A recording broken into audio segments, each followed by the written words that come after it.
I'm making this video today because I wanted to get across my honest opinion on Starfield so far, what I've encountered, what I like and what I don't like, what I think's really good and what I think's really bad. So without further ado, let's dive into the video. When I started playing Starfield, I felt like there was so much information to take in that I didn't really know what was what, who was who and where was where. So I think for the first about 10 hours of the game, I was kind of just getting my bearings, and I found it was a lot of information all at once. So I do feel like if they maybe showed you more, guided you more at the beginning, the actual start of the game would have been a lot smoother. But it wasn't until like the 12 to 15 hours where I really started to enjoy the game, where I knew what the buttons did, where to get certain items, what factions are where, who is what. So yeah, I do think after the 15-hour mark, the game really started to take off, and that's when I really started really enjoying it.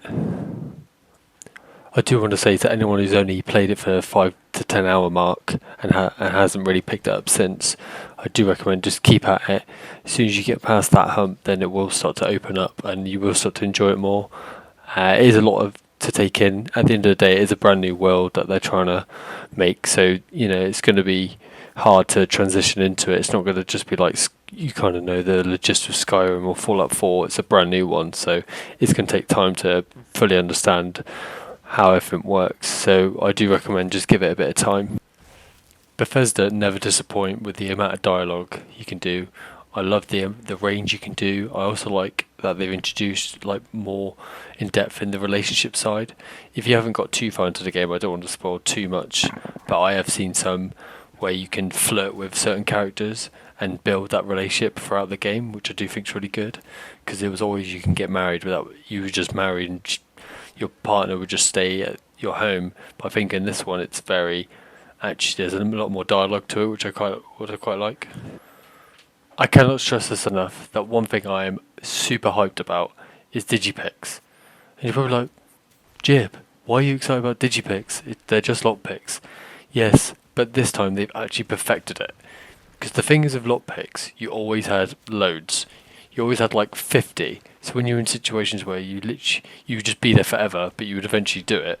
That's my experience of the previous Bethesda games. But now you have to actually study the lock. It's a lot more difficult. They're very hard to come by.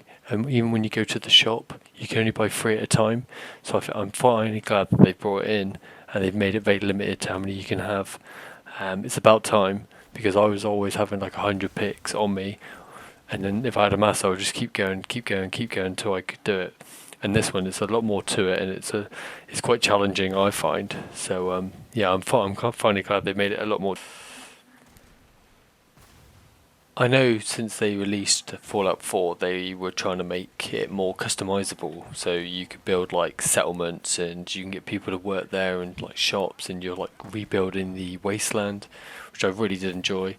But I think them bringing that side into it, but with manning your own ship and building it, just looking at all these ships that people are making online are literally insane. They're hilarious. I saw a burger. I've seen the someone do Optimus Prime, but him as a lorry. I think this is probably one of the best things Bethesda have ever done.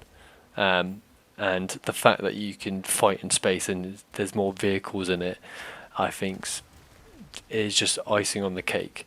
I think, yeah, you had your horses, and you did a bit of the chopper fight in Fallout 4, but I think they've honestly mastered the vehicle side for this. They finally brought something that was kind of missing from all these games, and I just think it is literally a masterpiece.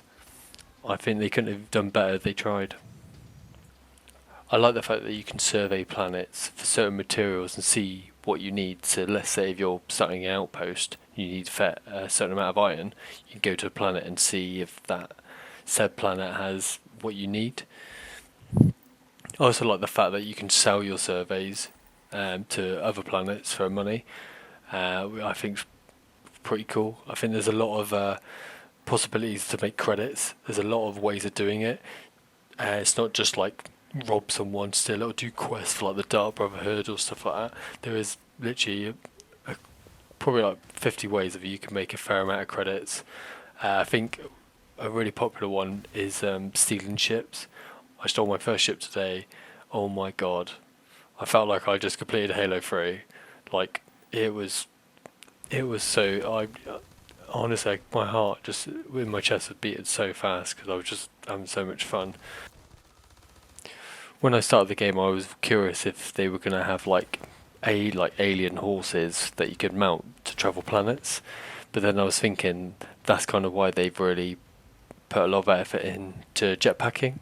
And I think the jetpacking, I've maxed mine out, and I think I really recommend you guys do that.